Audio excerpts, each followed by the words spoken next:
Commencement, the beginning of a new era in higher education by Kate Colbert and Joe Salustio with contributions by Elvin Freites is now available for pre-order on Amazon. Get your Kindle edition or your softbound book. It's going to be amazing. Lead Squared is a cutting-edge CRM platform for enrollment management. With Lead Squared, you will deliver a seamless student experience, streamline admissions processes, lower costs, and increase retention. Schedule a demo at leadsquared.com.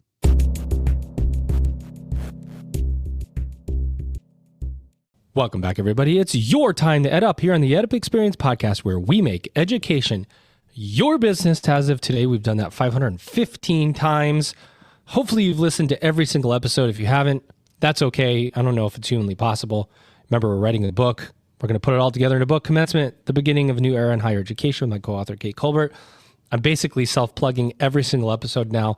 I'll try and stop. I'm going to just bring in my guests and my guest co-host right away, so you don't have to hear me talk all that much. My guest co-host, you've heard her before. She's here again. She even has a whole headset mic contraption on this time. Ladies and gentlemen, boys and girls, I should say, here she is. Let me get it right. She's Anya Bierzinski. She's Senior Executive of Digital Solutions at Advanced 360 Education. Anya, what's going on?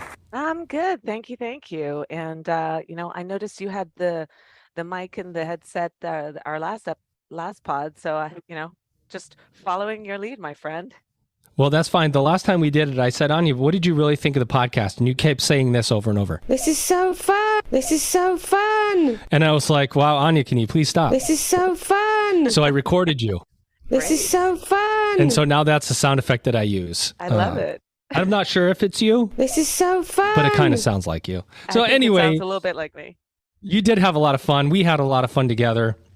I appreciate you coming back. There's so many important conversations. And what I love about having guest co-hosts on the podcast is each of you brings in such critical insight and different perspective into what's going on in higher ed. And we are all in it together, as they say. And one person who's in it with us today in higher education is my guest. Here she is. She's Nolvia Delgado, and she's Executive Director of the Kaplan Educational Foundation. What is up, Nolvia? Hi, thank you for having me today. Are you ready for this? I'm ready. I don't have a mic, though, and a headset. I'm ready. Well, that's okay. You don't need a mic. You don't need anything. You just need to bring the energy I can see and the smile that you have. I was reading an article recently, by the way, about you and your story, and you've got a really incredible story, which I'm going to ask you to tell. But let's set the stage. What is the Kaplan Educational Foundation? What is it that you do, Executive Director, and how do you do it? What's the foundation? Yeah, so the Kaplan Educational Foundation is a public charity, 501c3, and what we do is that we help high-achieving, underrepresented community college students transfer from community college to selective four-year institutions. I like to say that we're a lot more than a scholarship program. We provide leadership development, transfer advisement, of course, and we guide students every step of the way, provide mentorship, career opportunities, and also for a lot of our students, they're first-generation college students, and they just need a little bit more guidance. Amazing. I told you you'd get that one. My favorite one. It's my favorite too. I hit it too much, but I still like it a lot. That's really good work. Why are you so passionate about this? This is the softball question I'm going to give you here. Why are you so passionate about this particular program here at Kaplan? So I'm so passionate because I'm actually an alum of the program. 14 years ago, I was accepted to the Kaplan Leadership Program, and it changed my life. Transferring to a four-year institution and dorming was not something that was a reality for me until I stumbled across the Kaplan Leadership Program. It's really important, right? Because you're kind of back to that this is a really critical story to tell, because you were a student who went through the program, achieved, and now are coming back to run it. So that's significant, right? This was kind of a perfect match. And how do you look at things, right? Because if you take somebody who had not gone through this program and you put them as executive director, they're going to look at it through a very different lens than you do. As you approach your work, how do you, where are students needing help, these underrepresented students? What do they really need? How do you decide? How are you looking through it? Are your emotions involved a lot of the time? Because you go, this was me, and you need to just have more grit, or you need more help, or, there's so much, right? Yeah, that's such a great question. And I think for me, it's really interesting because sometimes I do put my scholar hat on and I think about what my experience was like. What are any additional support services that I wish I had? So I think about that a lot. But then I also think about the experiences I've had throughout my career trajectory. So I draw on those experiences as well. And I try to combine both of those, my scholar experiences, but then also my professional experiences whenever I have to make decisions. I think this is an interesting time because the world is reopening. We're transitioning to a hybrid model, and that's bringing its own set of challenges. And it's also new for everyone, for the scholars, for the staff, for a lot of us that are transitioning to this hybrid world. So we're doing things for the first time. So that's very exciting and daunting at the same time. Yeah, it is. And Anya, I want to bring you in, but I want to ask first about geography here. How does that work? Are we talking about a particular region you're helping these students? Is it national? How do you decide who you're helping and what kind of, let me not ask that many questions all at once. That's called shotgunning, the shotgun questions. And then somebody goes, I have no idea what you asked, so I'm not going to do that to you. That's my job. Don't forget. Yeah, I was going to say, you're there to do that, Anya. Right, exactly. Talk about geography. Where are we helping these students? So geography, most of our students come from New York City. Silver lining with COVID. I love finding silver linings with COVID because initially our program was in person. So students are with us all day on Fridays. Because of that, we were limited to New York City. Because of COVID, we were actually able to transition to a remote model and we started recruiting students from New Jersey. This year, we expanded to Westchester. And hopefully one day we'll be national. Whoa, Putting there that out it to is, the universe. Yeah, universe. Go all the way. Anya, go ahead. Awesome. Yeah. So one of the things that you mentioned earlier was that you stumbled across the program. So I can, in as you said that, like my mind went a million different ways. Like, how did she stumble across the program? Was she at a bus stop? Was she in the subway and not sure what to do? And, it's just challenging time in class or whatever the case may be. So I'm wondering, like, how does a student at a community college learn about the program? So I have to give a shout out to my alma mater, Borough of Manhattan Community College, because they do a phenomenal job. Oh yeah, they do a phenomenal job at meeting students where they're at. For me, I was working, so I wasn't active on campus, and they actually sent me an email. And that's how I first found out about the Kaplan Leadership Program. Mm-hmm. And I am extremely grateful. They do a great job at just doing outreach. They do flyering, and they host workshops. So I am extremely grateful for that email that essentially led me to where I am today. Anya, let me just jump in real fast and ask you, Nolvia, how did you decide to go after it? Because, and this is a general question, as we're talking about underrepresented students, really any student. And if a school has a scholarship or there's a fellowship or there's some program, of course you go, well, I'm not going to get it. So, or at least that's what I did throughout my career, which is why I never got any of them. But I was like, oh, you know what, I'll apply to that and it's going to be a ton of work, but I'm never going to get it. So it's like going to be 100 other people that go after it and it won't be me. And I know that in an underrepresented groups, that feeling of that lack of self-confidence, like I'm never going to get the help I need, is prevalent. What made you go after it, and how do you get rid of that feeling of like you can do it, That's a great point, Joe. And I think in addition to you feeling the self-doubt, there's also the people in your life who are telling you, why are you wasting your time? You're not going to get it. So then you also have the naysayers. I think for me, I was just at a point in my life where I was working with people who were, Ivy League graduates, and we just had these phenomenal educational experiences. And I think that planted the seed for me. But ultimately, it was having the support of the scholarship office at Borough of Manhattan Community College and them sort of getting to know me and helping me throughout the process and sort of motivating me. And I think since then, what I've realized is that you need to show up because you just never know what's going to happen. And the worst that can happen is that they tell you no, but you're in a better place for trying. So that's become sort of like my mantra. Epic. Show up, Anya. That's the takeaway. You got to show up. Gotta Yeah. show You know? up. Show up. So tell me something, because first I'll broadcast my ignorance a little bit, right? But before I do that, I'll broadcast my intelligence, because I'm very familiar with the Kaplan brand, right? Very, very familiar. And it was only until recently that I had here's the ignorance part, that I had learned about Kaplan Education Foundation. So educational foundation, which, after like browsing on the website, what really stood out to me was some of the results and the outcomes that that you guys that are yours, right, to share. And it, particularly in our sector where outcomes plays such an important part, and showcasing the success of our students and alum are critically important. What are you most proud of that from your outcomes and your results that you would love to share with our listeners today?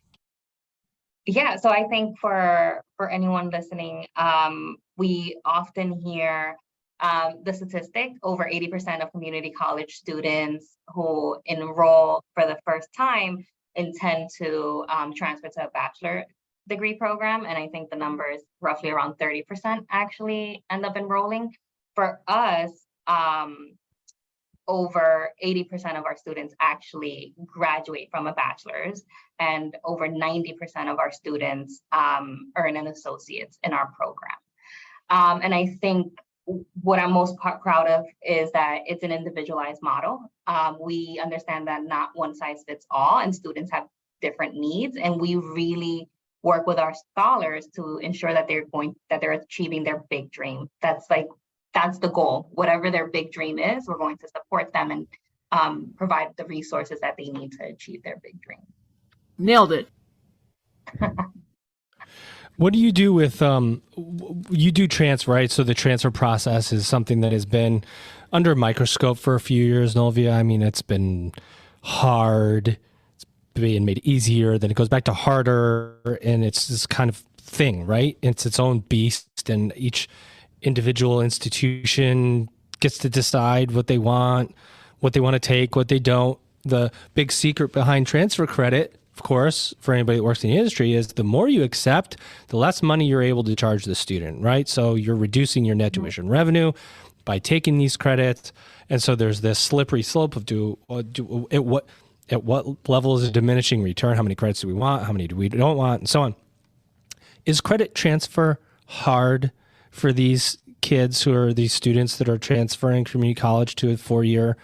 Do you need to get involved to make it easier? Do you how does it work now? Because that's the point, right? That you get ready to transfer to a 4-year. So how does it work? So over the past 16 years, one of the things that we've done is that we've really gotten to know our partners, our 4-year partners, and identify schools that would be the best fit for our students based on their majors and based on their interests. So right now, we pretty much, and I can confidently say this, have it down to a science in terms of which schools, especially for some of our science majors, where it gets even trickier with the credit transfers. We've done a phenomenal job at being able to identify the schools where those credits will transfer and where they'll also give them strong financial aid packages. So much so that we've published a book in the past, The Guide to College Transfer, where we talk about the different schools and their transfer policies and the resources that they have for different students, including DACA students and veterans as well. And do you find that, do you ever add like a newer partner and you have to do the dance, right, of this, right? Because that's the what you said is important, because transfer credit that works well through relationship that you have with an institution that knows what your expectations are, you know what their expectations are, and so then you can map it, for lack of a better word, to exactly what you want. When you take on new institutions or new partners, that relationship isn't there. There's the unknown, that it can get hard and complicated. Have you had those situations before? You have to work through these minutiae of higher ed credit acceptance. Yeah, You know so what I we mean? do have those situations. I know what you mean. We do have those situations, and I see them as opportunities to get to know a new institution and potentially have a stronger match for our students. And what I find is when we find a partner that is committed to transfer in the way that we are, it's a pretty seamless transition for the scholar, and it's a pretty easygoing relationship where we're working collaboratively to support the student.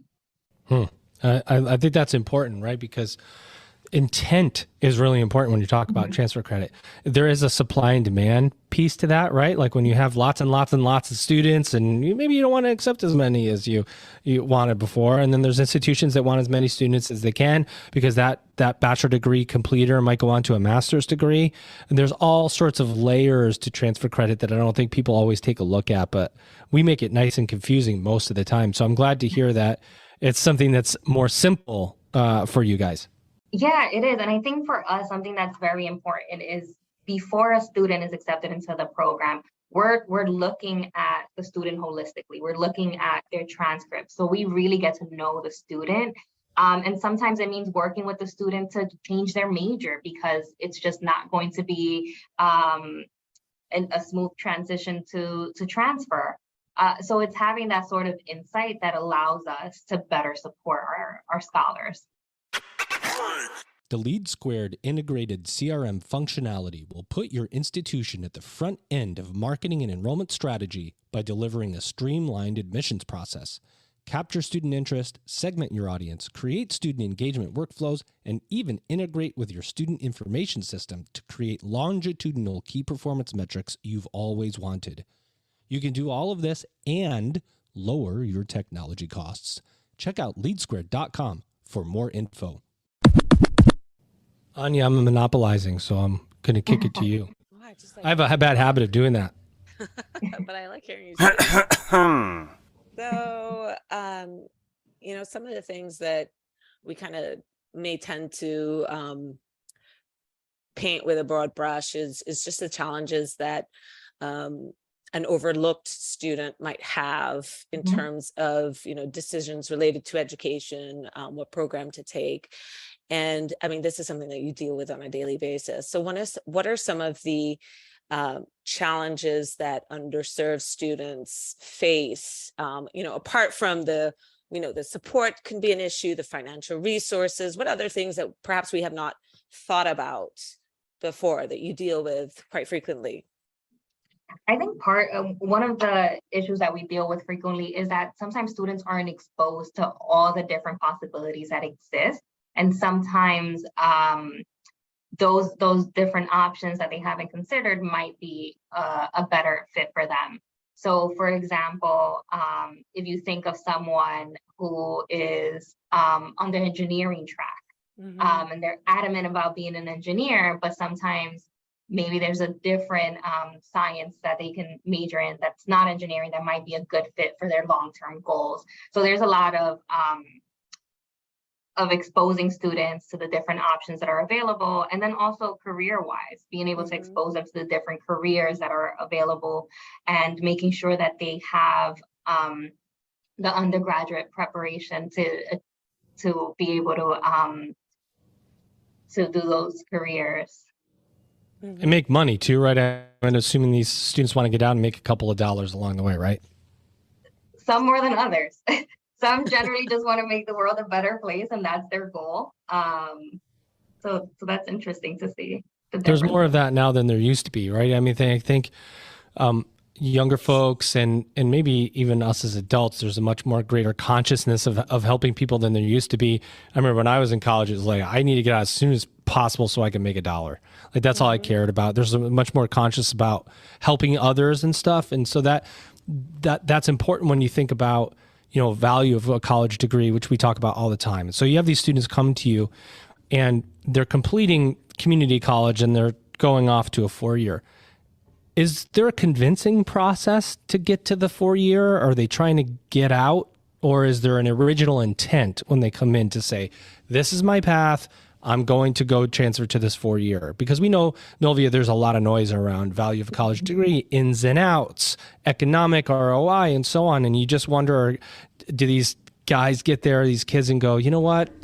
I don't know. I think I'm good with the 2-year, and my uncle's putting me in an apprenticeship. Like, what's that like with that process of the future of work and so on? Yeah, so I think for our students, they want to get a 4-year degree. That's their end goal. I think what ends up happening when they're accepted into the program is that they might not end up at the school that they thought they wanted to go to. They might not end up in the major that they thought they wanted to go to. But I think for our students, it's definitely important to get that 4-year degree. And you don't have anybody that ever changes, they change trajectory from maybe this institution to that one.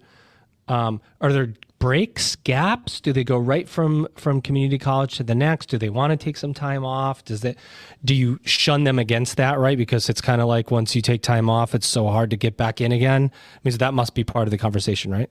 And what about like the work-life balance too? Because I'm assuming many of them are juggling families and jobs. Like, how does that all come into play? That's such a good question. I think for our students, because they are overachievers, one of the things that I talk to them about is the power of saying no. There are certain things that you just need to say no to.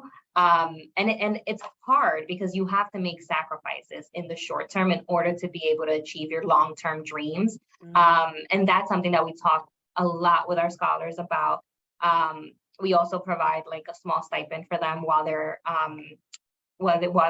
in their community college, just to help with some of their expenses, because we understand that this does take a lot of time and that they do have other responsibilities. And do you find like the majority of your students, are they what sort of age range, or what does that look like in terms of the persona? Help paint the picture for me.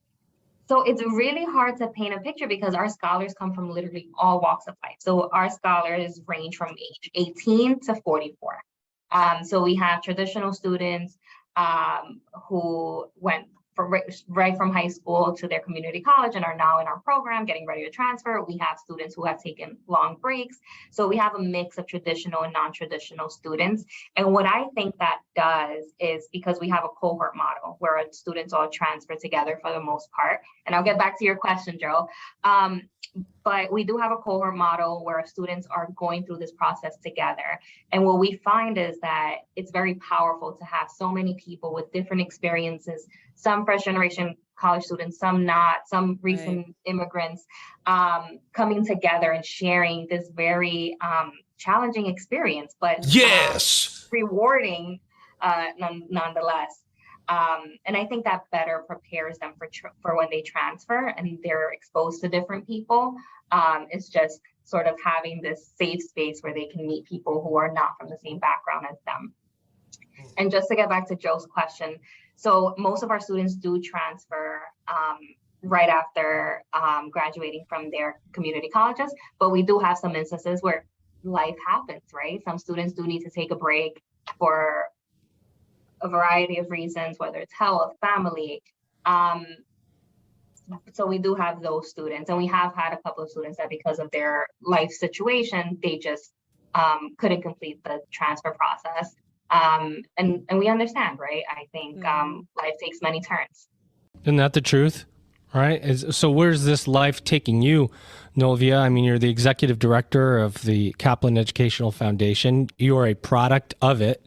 And so what comes next? Where do you see this going, Kaplan Educational Foundation? Where do you want to take it? What effect do you want to have?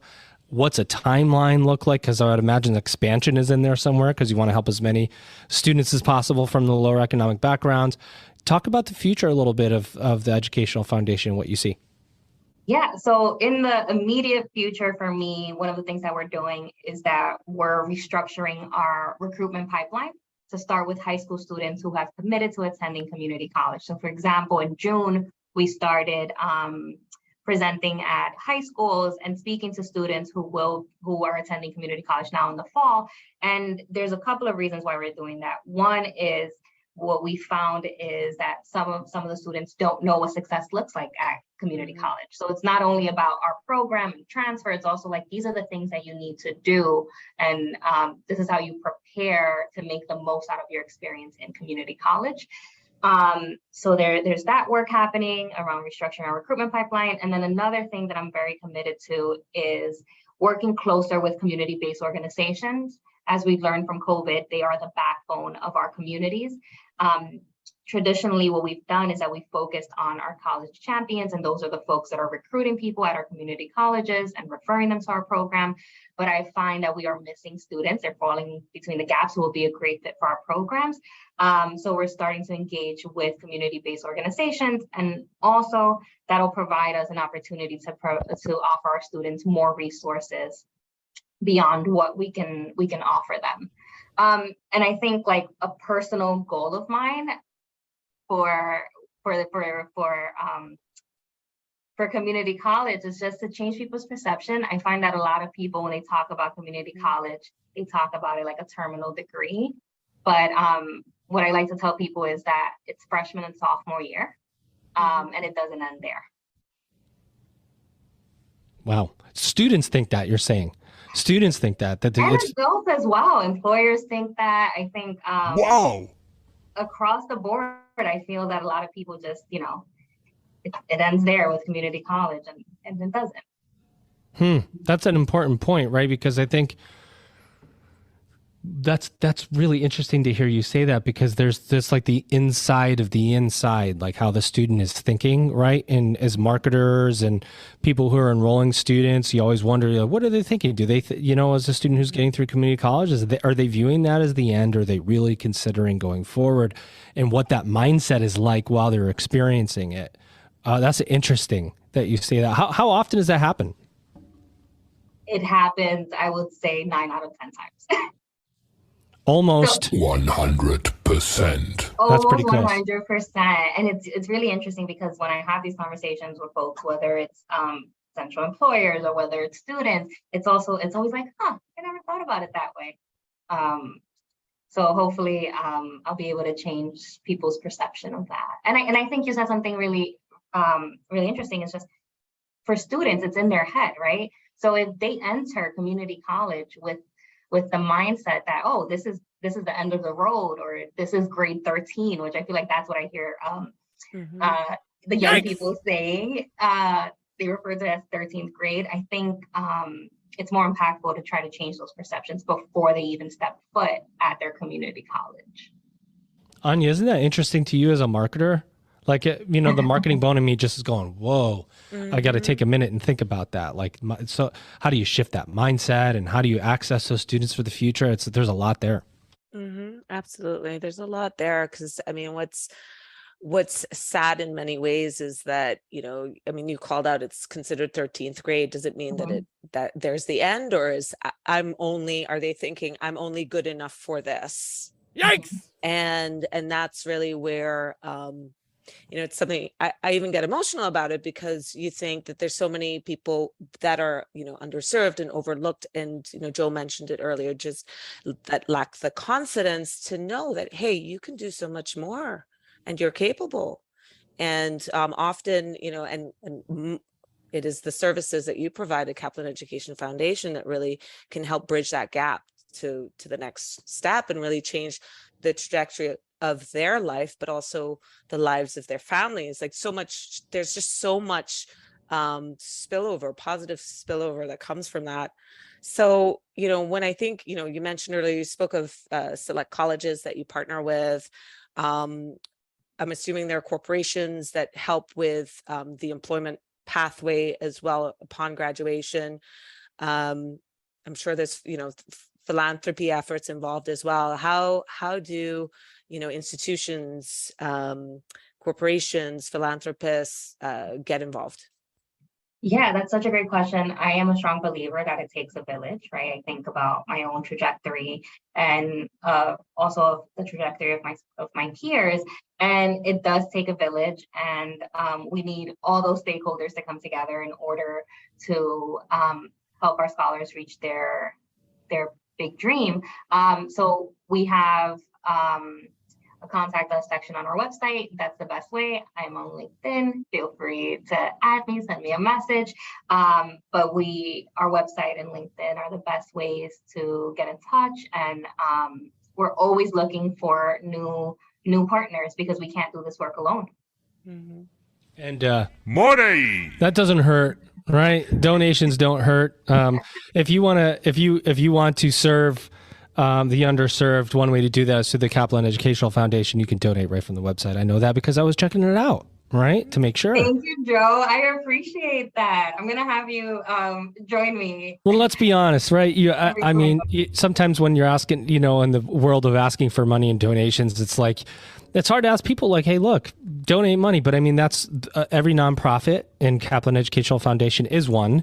Mm-hmm. In order to help students, you have to be sound economically. That is for any of us. And so it takes $1 here and $1 there and everyone you can muster sometimes. And the direct benefit that we can provide in education, right? I think a lot of other industries, how do you take this money and affect this or affect that? In higher ed, it's like the student is directly benefiting with a lifelong learning credential that can't be taken away from them. It's just lifelong. Anyway, donate. How about that? I like Money! it. Anya, You're so good at this, Joe. You're so good at this. He is. He really is. What you can do. Here's the message. You can get good at anything if you do it 515 times. Because I sucked at the beginning. I was like, oh, so let me ask you a very intellectual question. And then I realized that I really have horrible questions that are not that intellectual. So I'm just going to ask dumb ones and let's just see where it goes. You've become a master. Asking dumb questions. Thank you, Anya. I appreciate you. That's why I have you back here to keep me humble. This is so fun. See, I told you it was you. This is so fun. It takes me a minute to get there sometimes. Nolvia, what do you want to say about the Kaplan Educational Foundation that we didn't say? Anything that's going on, anything coming up, anywhere we could see you out there, anything you want to say at all about your work and what you're up to? So I just want to say the Kaplan Educational Foundation is out here changing entire communities, not just students' lives. And if people want to be a part of that, definitely reach out to me. I am Nailed it. Eager to meet new folks who are invested in transfer in the way that I am. So let's connect.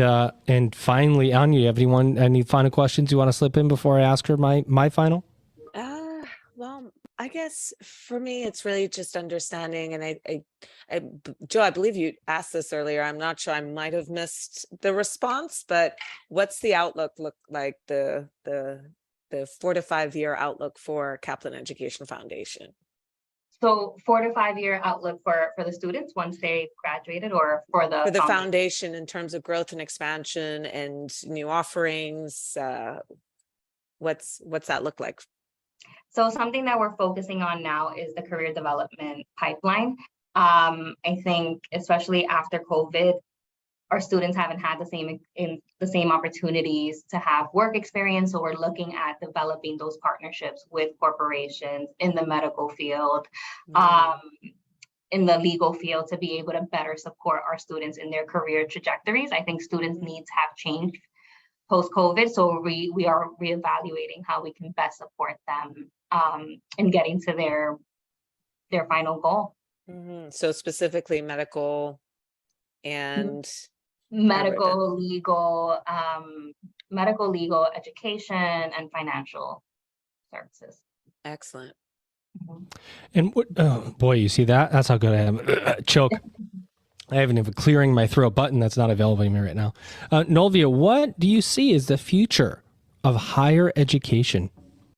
What I would like to see as the future is more collaboration between institutions and community-based organizations. What I find is that they're working in silos, and I think will have a bigger impact, especially when you think of underrepresented communities, and helping students graduate is by working collaboratively. You know, that's I want to reiterate that because I've heard that a couple of times before, particularly when you're dealing with underrepresented groups. There are so many state and federal programs of support, but it's like there's so many, it's impossible to keep track and figure out how somebody accesses this one versus that one and what money's available and what money is not.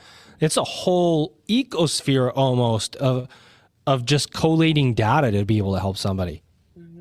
It is, and I think like it's just having conversations, finding more creative ways to bring folks together. I think again, silver lining with COVID, we can jump into a virtual Zoom and come together and figure out how do we move forward. Anya, go ahead. You're about to say something. Yeah, I was going to say, and it's a lot to do with awareness as well, right? So there are all these programs that exist out there, but like how is that message being delivered to and reaching those in underserved communities as well as corporations and employers in those select colleges? So it's getting the message out there. It's critically important. Well, one group getting the message out there is the Kaplan Educational Foundation. So, you know, how do you like that for a transition? Nolvia, anything you want to say before we outro you? No, I'm excited to see who's going to reach out after the podcast launches. And I might be the first one. I'm going to find you on LinkedIn right away. Oh, perfect. All right. So we have one already. So. We got one. And Anya, if you're not going two, look at that. We're already two. Let's keep it going. There we go. We're going to keep it going. Of course, somebody that keeps the energy going is my guest co-host today. This is the second, I think the second go around here, Anya, with you and I, and there'll be others coming up. So this is not the last time you'll hear her say this. This is so fun. My co-host today. Here she is, ladies and gentlemen. Her name, Anya Bierzinski. I love saying that. Bierzinski, Senior Executive of Digital Solutions at Advanced 360 Education. Thanks for coming again, Anya. I appreciate you. Thank you for having me. Always a good time, Joe. Always a good time. All right. And I'll make sure to have more dumb questions to ask my audience so I get more compliments from you, Anya. Appreciate you. Can't wait. Of course, our amazing guest today. She is passionate, and that's the word I would use to describe her, passionate, because every time she answered a question, she had a big old smile on her face, and you could feel the energy coming through the microphone. Ladies and gentlemen, she's Nolvia Delgado, and she's the executive director at the Kaplan Educational Foundation. Nolvia, did you have a good EdUp experience today? I feel like I have to say it. This was so much fun. Oh, yeah. Well, I don't have the button ready.